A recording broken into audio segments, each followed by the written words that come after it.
Hi, I'm Dr. Rajani Patil, the founder of Orthosports Physiotherapy.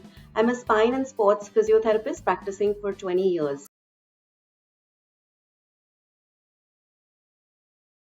This time is such that ever since the pandemic hit, we are having to find different ways of working and just living lives in a different way.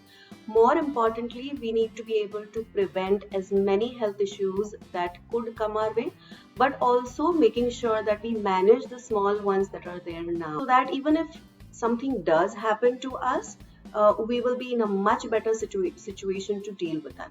Today, I want to talk about a few things that we can do now in order to prevent health issues, but also to just make sure that we are living life better in a more sustainable way and to be just a little bit more consistent with our habits that will help us live healthier for a long time to come. The reason that this topic is so useful right now is because we are all working from home. And working from home has brought its own dilemmas, its own pros and cons, as you may have experienced it by now. Some people have gone back to work, however, a majority are still working from home.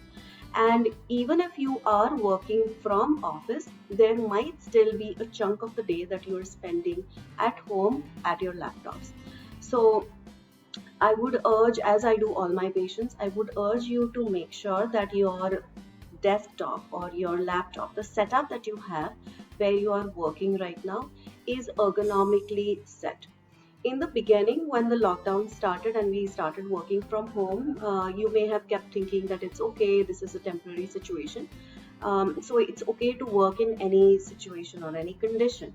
What that meant was a lot of people started working from sitting on the floor, sitting on sofas, or sitting in not that great chairs. Or maybe the desk was too low. I know patients who've used their kids' desk and really a bad setup to work in. The problem is not the setup. The problem is if you use that for a long period of time, that's when it's going to affect your neck and your whole spine all the way down to your lower back, sometimes even your legs. So you want to make sure that one, your setup is good. Okay, this is the right time. If you spend any more than an hour, hour and a half working from this setup, then it needs to be set ergonomically. Basic tips for that: make sure that your chair has lower back support, that it's not one of those straight back chair that doesn't provide any support. It should have armrests so that your arms are supported. You need to be able to sit nice and close. Your feet should be touching the floor properly when you are working. Also, the laptop needs to be at a higher angle than you probably have it right now. So maybe a one hand distance from the top of the monitor is like a general rule of thumb that you can use. So if you can figure out these little things to work in, don't ever sit on your sofa or your bed to work. Never sit on the floor to work. Okay. Point number two, make sure that you're not sitting for more than hour and a half. Okay. If you have any kind of back pain, neck pain, any kind of problem right now that you're dealing with or trying to manage, then 30 to 45 minutes is your cutoff. And sometimes when you are deep in work, it's hard to figure out that time has elapsed, right? So maybe you set a timer on the laptop itself or maybe on your phone. This will remind you that 30 to 45 minutes have elapsed and I need to get up and maybe just walk around, come back. Just that much of a break is enough. We do need to break up our static sitting positions as often as we can, because the longer that you sit, your ligaments and joints and muscles are in a lot of strain, and then when you get up from your work day and then you start to do something else, this strain is just going to build up. Point number three is to make sure that you are paying attention to your nutrition. Please note that I did not say diet. When I say diet, people start thinking of crash diets and restrictive diets and all kinds of fad stuff. I am not talking about that. For our health and for our body to be able to heal itself, it needs certain amount of nutrients. And these nutrients are going to make sure that even if you have a cold, if you have some back pain, any muscle injury, your body knows how to heal itself because it has the right amount of internal health, which is your nutrition. So making sure that your calcium is enough, your B12 foods are enough, you're getting enough vitamin D, um, your protein intake is decent for your body weight. I generally find that these are things that we don't think about, and especially for women, your iron intake also. So just make sure some of these nutrients are enough in your day to day foods. If it is not, and if you have no idea about how to manage this, then definitely go speak to an expert. A nutritionist will consult with you and tell you exactly what you need. My next point is movement, which is extremely critical at this point.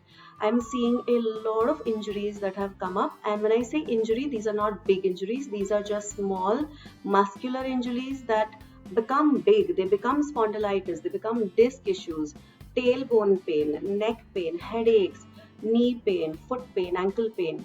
All this has come now ever since the pandemic has started and the work from home culture has set in. So there are a lot of things that you can prevent this, but the most useful thing that you can do for yourself is to include some kind of movement in your day-to-day routine. I'm not talking about exercising till you drop. I'm not talking about that. I do want you to get fit. So I do want you to think about what is it that my body needs right now to attain a minimum amount of fitness, which means your cardiovascular fitness, but also your muscular and bony fitness. So some amount of cardiovascular fitness needs to be there. So if you can go for a walk or a run or do some stair training, that will be good. Skipping rope at home is an excellent choice. Of course, you have to make sure that you do this once you speak to your doctor. If you have any injuries, knee problems, things like that, you definitely want to consult a doctor before you start.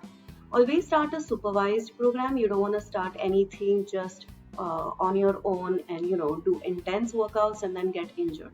So make sure you are doing this in a very sensible way, but just including some amount of movement on a daily basis is what's going to help you, and it's going to be sustainable, right? So if you can include 15 minutes of movement per day, maybe at the beginning of the day and then at the end of the day, that's going to make sure that your body stays healthy, because your body needs to move. We are not meant to sit for 8 hours, 10 hours a day, and especially in the poor situations, sitting situation that you could be in, and you may not even know it. So doing some stretching, light yoga, doing some weight training, which you can do with either dumbbells or water bottles that you have at home. I find that using loop bands and resistance bands are really useful. You can use yoga belts like these, water bottles as your weights. You can use a foam roller, which can be really handy to release all of these trigger points and tight tissues that you have in the body. So just some simple exercises, if you can learn for yourself and incorporate them every single day, that's going to go a long way in keeping you healthy.